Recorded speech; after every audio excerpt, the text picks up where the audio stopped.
Você já reparou que Jesus, em certos momentos, ele parece menos religioso do que os religiosos lá da sua época?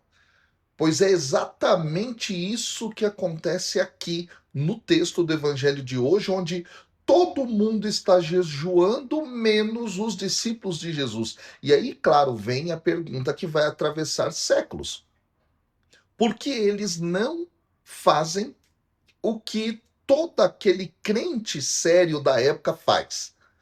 O texto é Marcos, capítulo 2, dos versículos 18 a 22, e de um lado estão os discípulos de João Batista e os fariseus, gente que era marcada por disciplina, por piedade. E do outro lado, o texto diz que estavam os discípulos de Jesus, vistos com desconfiança, porque no judaísmo da época, o jejum não era só uma dieta espiritual, era um sinal público que você fazia de penitência, de súplica, de luto, de conversão. Se jejuava diante, por exemplo, do pecado do povo, diante da opressão, diante da espera pela intervenção de Deus. Então, a cobrança que é feita parece ser legítima no texto, porque eles jejuam e os teus não jejuam. E aí Jesus responde com uma imagem muito explosiva, a do casamento. Os convidados, o Senhor Jesus diz, não é? De um casamento podem jejuar enquanto o noivo está com eles, aí no versículo 19. Em outras palavras, quando há casamento, não é tempo de luto, é tempo de festa. E aí está o choque. Jesus está dizendo que com a presença dele começou um tempo novo. Não apenas mais um mestre ensinando sobre jejum. É Deus visitando o povo de um jeito decisivo. É isso que está acontecendo. E aqui entra, claro, o Antigo Testamento. Os profetas falaram muitas vezes da relação entre Deus e Israel como uma aliança de amor, quase um matrimônio. Essa era a imagem que eles usavam. Isaías, por exemplo, diz que Deus se alegra com o seu povo como um noivo que se alegra com a sua noiva, Isaías 62. Oséias, por sua vez, descreve Deus reconquistando Israel com misericórdia, como quem restaura uma aliança esponsal lá em Oséias 2. Ou seja, quando o noivo chega, o sinal principal não é a tristeza do jejum, mas é a alegria da salvação. E Jesus está se colocando no centro dessa linguagem. Ele é o noivo. Com ele, a promessa de Deus entrou em fase de cumprimento. Esse é o ponto. Mas Jesus não despreza o jejum. Ele vai acrescentar dizendo: vai chegar o tempo em que o noivo vai ser tirado e aí então eles vão jejuar, no versículo 20 do evangelho de hoje. E essa frase é uma sombra da paixão. O tirado aqui lembra uma retirada violenta, ou seja, haverá um tempo em que o povo de Jesus vai sentir a ausência, vai atravessar a dor, vai esperar e o jejum voltará, mas com sentido novo. Não para parecer santo, mas como uma expressão de saudade, de vigilância, de desejo pelo reino de Deus em plenitude. E depois, Jesus vai dar aqui duas imagens curtinhas, mas muito profundas, muito interessantes. Poucas pessoas entendem de fato o que ele quer dizer. Primeiro, ele fala que ninguém põe remendo novo em roupa velha, no versículo 21. E um pano repuxa o outro, e vai piorar tudo.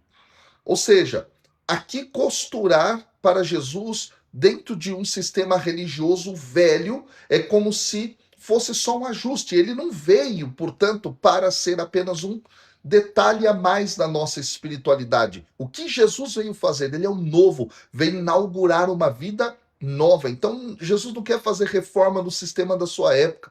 Segundo ponto, ninguém põe vinho novo em odres velhos. Na cultura antiga, o vinho novo, gente, fermentava e se expandia, e se o odre fosse velho, ressecado, ele rachava.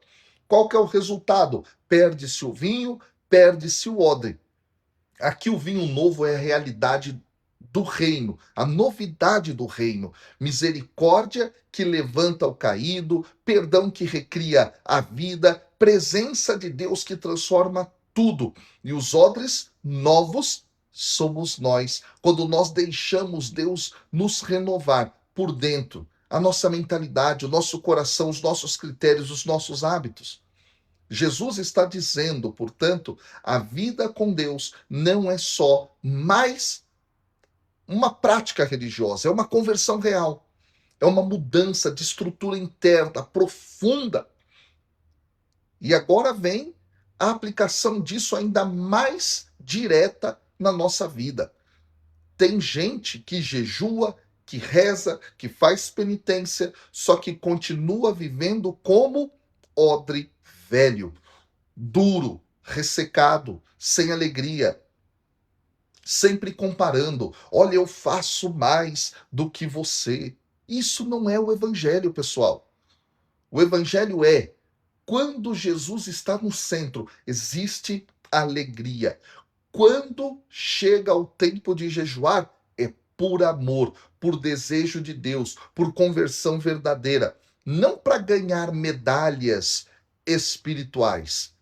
Esse é o ponto. Então, a pergunta final é justamente a seguinte: que tipo de odre você tem sido? Se a sua fé te deixou mais amargo, mais agressivo e mais julgador, talvez você esteja tentando colocar vinho novo em odre velho.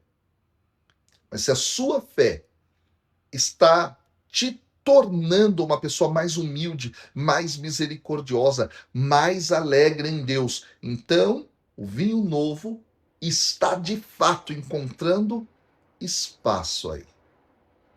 Esse é o ponto. Hoje, peça a Deus que derrame uma graça simples sobre a sua vida. Jesus, faz de mim um odre novo. Novo, porque quando o noivo está presente, a vida volta a ter sentido, a alegria aparece. Esse é o ponto.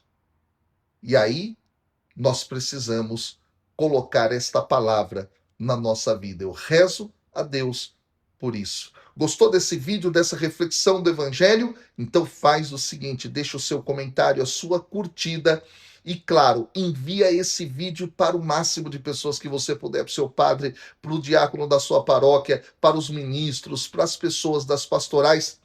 Manda, porque é muito importante que essa palavra chegue ao coração deles. E me siga para mais conteúdos como esse. Que Deus te abençoe.